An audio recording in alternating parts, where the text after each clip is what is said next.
Hello students, welcome to Chemistry A. I'm Ms. Slate, and today we're going to talk about atomic theory. So the first person we want to mention with atomic theory is the Greek philosopher Democritus.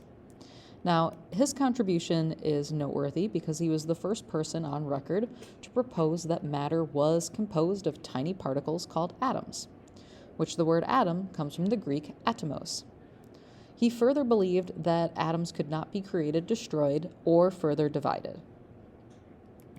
The next major contribution comes from John Dalton. John Dalton was the first person to propose a true atomic theory, meaning that he had evidence from experiments to support his claims about atoms. His first claim was that all atoms of a given element are identical, atoms cannot be created, divided, or destroyed, conservation of mass, and that atoms combine in simple whole number ratios to form compounds, which is the law of definite proportions. Dalton was correct about conservation of mass and the law of definite proportions, but atoms can actually be subdivided, and all atoms of an element are not exactly identical. So how did we know that atoms were made of subatomic particles? Well, the first contribution to that came from J.J. Thomson. So J.J. Thomson did what's called the cathode ray experiment, and let's see a little demonstration of this. So you see a beam of light go through the tube. The tube has no air in it, and that beam can be bent by a magnet. So a cathode tube, as I mentioned, has all of the air removed from it. It's a vacuum, and when you run a high electric current through it, you see what appears to be a glowing beam. Now, the beam was able to be deflected with a magnet, which told us that the beam wasn't light, right? Because light won't bend if you put a magnet near it. It meant that it had to be made of particles. So Thomson went a little bit further. He put a positively charged metal plate on one side of a cathode tube and a negatively charged plate on the other side, and observed that the cathode ray would bend towards the positively charged plate. Well, we know opposite charges attract each other, so this observation told us that the cathode ray was composed of negatively charged particles. And Thomson went on to say that these negatively charged particles were constituents of atoms, meaning these negative particles are actually tiny pieces that make up what we call atoms. These negatively charged particles were later given the name electrons. Thomson's model for the atom is often called the plum pudding model, where he envisioned the negatively charged electrons kind of just floating in a soup of positively charged matter. Now, Thomson knew there had to be some positive charge involved in the atom because most of the time, most objects are neutral. So he just said negative electrons are floating in this positively charged matter soup. The next major development comes from Ernst Rutherford. Now, Ernst Rutherford is best known for the gold foil experiment. So let's watch a little video about that.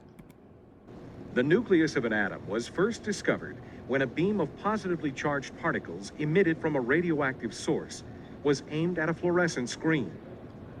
The particles caused the fluorescent screen to glow. When a very thin sheet of gold foil was placed in the pathway of the particle beam, a few particles were deflected to the side. Occasionally, particles were deflected straight back. But nearly all particles passed right through the gold foil, as if it were not there. The scientists concluded that atoms must be mostly empty space, and that because some particles are deflected, there must be a small positively charged central mass, which they called the nucleus. All right, so again, in the gold foil experiment, alpha particles, which are just positively charged particles, were fired at a thin piece of gold foil, and most of the particles passed directly through the gold foil. This evidence tells us that atoms are really mostly empty space. Atoms are mostly just nothing. However, a few of those positive alpha particles were deflected at a pretty big angle, or even fewer would maybe bounce back towards the source of the alpha particles. Well, we know that like charges will repel each other. So this provided evidence that there's a very small center to an atom that has a positive charge. And it's when the positive alpha particles hit that positive center of the atom that they get deflected or bounced back. The center of an atom is called a nucleus, and the positive particles that gave the nucleus its charge were later identified and called protons. Rutherford's model of the atom has a nucleus, a center of an atom with positive protons in it, and the negative electrons just kind of floating around outside of the nucleus. The last major contribution that we're going to talk about today comes from James Chadwick. So, Chadwick found that the atomic mass of a given element was not actually equal to the number of protons in an atom of that element. So that led Chadwick to discover that there was a second particle in the nucleus that was giving the atom a lot of its mass. But that particle didn't have a charge, and it was called the neutron. So let's do a quick review. Electrons, they've got a symbol E with a negative sign. They're located outside the nucleus. They have a relative charge of -1 and a relative mass of 0. Why is the relative mass 0? Because the actual mass of an electron is so incredibly tiny. 9.11 times 10 to the -28th grams. An electron has such a tiny mass that for a lot of things that we do in chemistry, we just assume the mass of an electron is 0. Next up is the proton. Its symbol is a P with a positive sign. It's located in the nucleus. It has a relative charge of +1 and a relative mass of 1.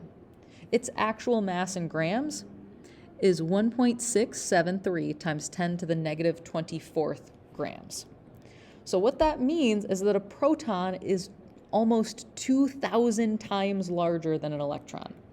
Protons and neutrons are way, way, way more massive than electrons. Lastly is our neutron. It's got a symbol of an N with a 0. It's located in the nucleus. It has no relative charge and a relative mass of 1, and its actual mass is the same as that of a proton. Not exactly the same, but pretty close to being the same. 1.675 times 10 to the -24th. Which brings us to our commonly understood model of the atom, with a nucleus in the center with positive protons and neutral neutrons, and then negative electrons floating around outside of the nucleus. Now, this isn't the most accurate or the most modern model of the atom. There was the later introduction of energy levels by Bohr and the idea of the electron cloud by Schrödinger, but we'll be talking more about those topics in later chapters in chemistry. Additionally, this was a very brief overview of just the main topics about atomic theory history. If this is something that interests you and you'd like to learn a little bit more about it, you should check out the other folder in our Schoology weekly folder that says more about atomic theory history. There's a website and a couple of videos that you might find interesting.